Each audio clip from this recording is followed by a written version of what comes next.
ఈసారి మునుం పట్టినమంటే ఇక ఇడవద్దు, పని చాలు చేసినామంటే కొస్సెల్లేదాకా ఆగొద్దు అన్నట్టే తయారైతుర్రు ఏపీ సర్కార్ వాళ్ళు. పోలవరం ప్రాజెక్టు ఇక అవుతుందా మనం చూస్తామా అన్నట్టే అయ్యింది కదా. అందుకే ఈసారి మాత్రం 600 పోలవరం పోటెత్తాలే, పబ్లిక్ మురిసిపోవాలే అన్నట్టే పనులు చేస్తుర్రు. ఏపీ సీఎం బాబు సారు పోలవరం మీద గట్టి నజరేసిండు.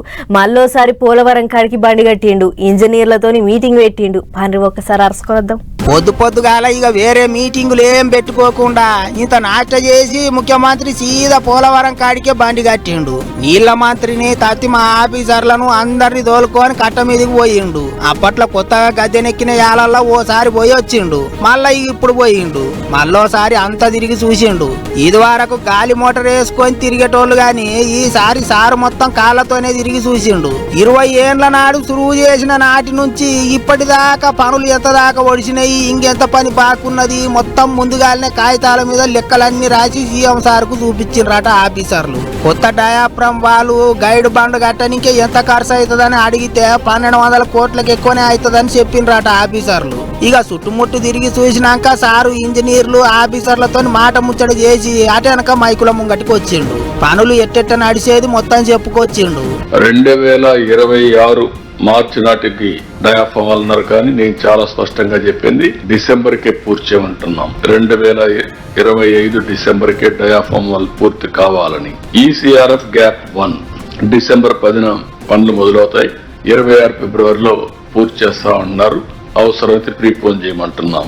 ఈసీఆర్ గ్యాప్ 2 పనులు మొదలైనాయి, 27 డిసెంబర్ అంటున్నారు. కుదరదు, ఇంకా ముందే చేయాలన్నాం. కనీసం 26 మే జూన్ జూలై లోపల చేస్తే మనకు ఒక సీజన్ కలిసి వస్తుంది. ఇక పాత సర్కారు వాళ్ళు చేయబట్టే పోలవరం ప్రాజెక్టు ఆగమైంది అన్నట్టు గరమైండు సారు. ఇప్పటికే బయటి దేశం ఇంజనీర్లు 1కి 2 సార్లు వచ్చి చూసిపోయినరు, పనులు ఎట్టెట్ట చేయాలనో చెప్పిండ్రు. అందుకే ఇక ఈసారి మునుం పట్టినరు అంటే ఇడవకుండా పని చేస్తారట. సెంటర్ సర్కారు వాళ్ళు కూడా అడిగినట్టనే పైసలు ఇస్తాండ్రు కాబట్టి అనుకున్న టైంకు జర్ర అటు ఇటు అయినా సరే పని అయితే కథం చేస్తారట.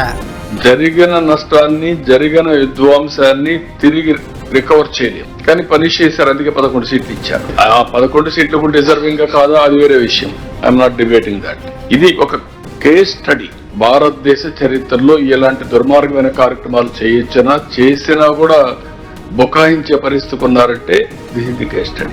ఇన్నొద్దులు ఒక లెక్క, ఇప్పుడు ఒక లెక్క. పోలవరం గేట్లు ఎత్తేదాకా కునుకు తీయొద్దు అన్నట్టే పని చేస్తారట.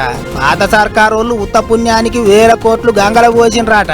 కానీ ఇప్పుడు ఇగురంతో పని చేసి అన్ని చక్కదిద్దుతామని చెప్పుకొచ్చిండు ముఖ్యమంత్రి. ఏమైతే గాని ఇప్పటికే 20 ఏండ్లు అయింది, ఇప్పుడు ఇంకో 2 ఏండ్లు అంటున్నారు. మరి ఏం చేస్తారో ఏమో చూడాలి అనుకుంటారు పబ్లిక్.